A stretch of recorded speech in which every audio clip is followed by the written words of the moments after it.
skies, all of them gone, nothing but blue skies. Yep, Sean Carroll was climbing in that Yak-9. In Russia, instead of having aircraft companies, the Russian government had what is known as design bureaus. There were several. The Sukhoi Design Bureau, the Mikoyan-Garovich, or MiG Design Bureau, building the MiG aircraft. Well, the Yakovlev Design Bureau built the Yak series of aircraft. Now, in World War II, there were a lot of Yak-1s, Yak-3s, and Yak-9s. As a matter of fact, of those series of aircraft, over 35,000 were built. And one of them is right here. But this was not built back in World War II, and let me tell you why. As Sean goes by over 300 miles per hour, pulls that stick back in his lap, and rapidly climbs through 1,000 feet, going to 2,000 and 2,500 feet as he goes across the top to do his reversal. Back in the mid-1990s, at the original Yakovlev Design Bureau factory where the Yak-3s and 1s, 3s, and 9s were built, there were enough parts discovered, new parts, old stock, NOS, new old stock, new parts, old stock if you do eBay, new parts to build 7 Yak-9 aircraft. This was number 4 of those 7 that were built. It's 28 feet long, it's got a 31-foot wingspan. At takeoff weight, weighs about 3.5 tons. Inverted pass.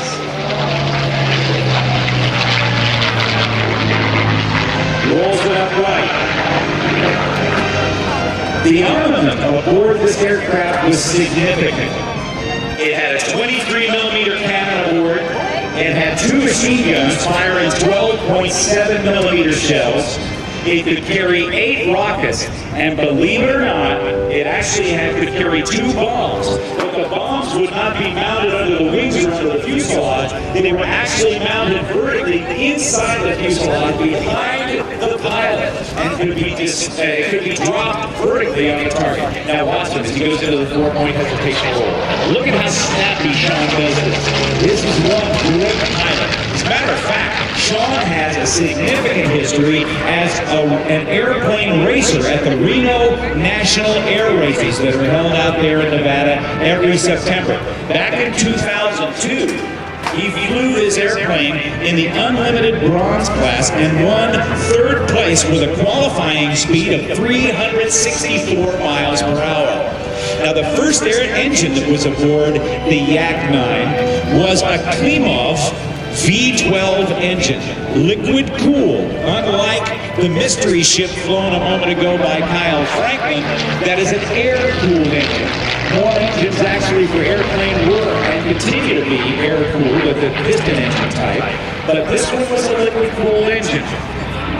The engine that Sean Carroll put in this Yak-9 was an Allison V12 engine, known as the V1710. That's 1,710 cubic inches of displacement that was rated at 1,600 horsepower.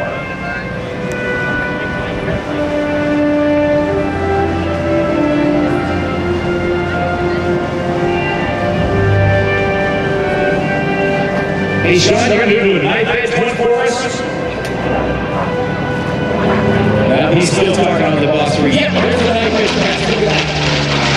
Hits the right rudder, and the wings are not producing any lift at all there, and yet the power of that Allison V1710 engine, 1,600 horsepower, keeping it up in the air. Would you join me in a round of applause for a great demonstration, Sean Carroll? The main adversary of the Yak-9 was to fight the German Air Force, the Luftwaffe. And there were 94,000 German aircraft that were destroyed or missing in action in World War II. More than 2/3 of those losses happened on the Eastern Front during World War II, and that is the side that bordered Russia. And most of the losses, of those 62,000 losses, were attributed to Yak fighters like this, with their 20mm cannon and their 12.7mm machine guns aboard.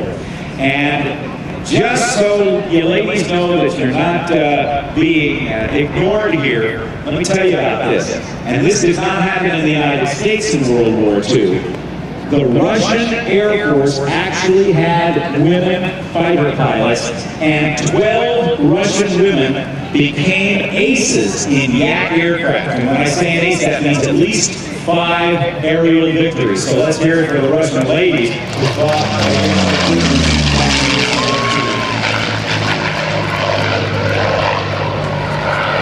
That's a great sound of the Allison engine. Next pass, I won't say anything so you can just listen to it. Very, very different from the sound of the radial engines that are on Kyle Franklin's mystery ship and that we'll hear on Bill Lepp's T6. And we're going to get a couple of photo passes coming up. And so this is a great time to get your cameras ready as Sean Carroll dives in from the left in this very, very beautiful Yak-9 aircraft.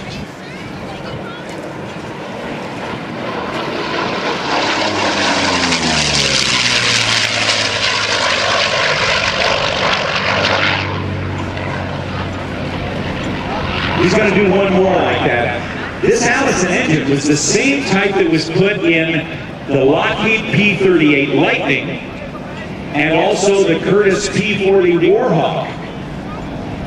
It was also the first engine that was put in the North American P-51 Mustang. But the Mustang was originally developed for the British, the Royal Air Force, and they ended up putting a different V12 engine, the Rolls-Royce Farm. But let's listen to the Allison.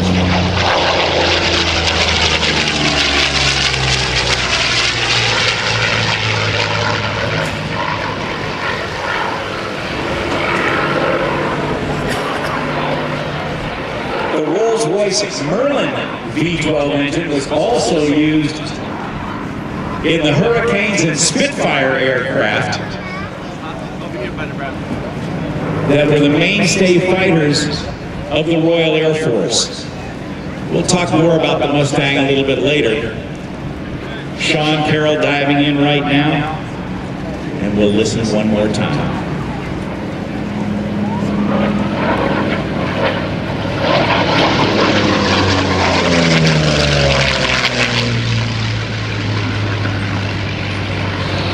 This paint job is kind of a replica of what it looked like of the paint jobs on the Yaks back in World War II.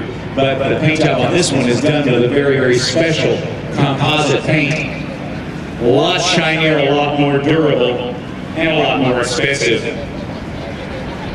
Over 35,000 of the type were built, as I mentioned. Production was so high that at peak production during World War II, there were 70 aircraft per day coming off the assembly lines at the Yakovlev factory in Russia. Aircraft production of the Yak-9 ceased in 1953. It was one of the last piston engine fighters built. And even at the beginning of the jet age, in the Korean War in 1950 to 1953, many of the early U.S. kills against the Korean War, against the North Korean Air Force, were against Yak fighters. A very, very wide landing gear makes it a little bit easier to handle on the ground. Not unlike the landing gear, the wide landing gear on a P-51 Mustang, but very unlike the landing gear on the PT-17 Stearman. We'll see one of those a little later on, and also the North American T6 Texan. Also, a gorgeous airplane he's flying. I'm even going to get one going, because I want to have a picture of my buddy Sean as well.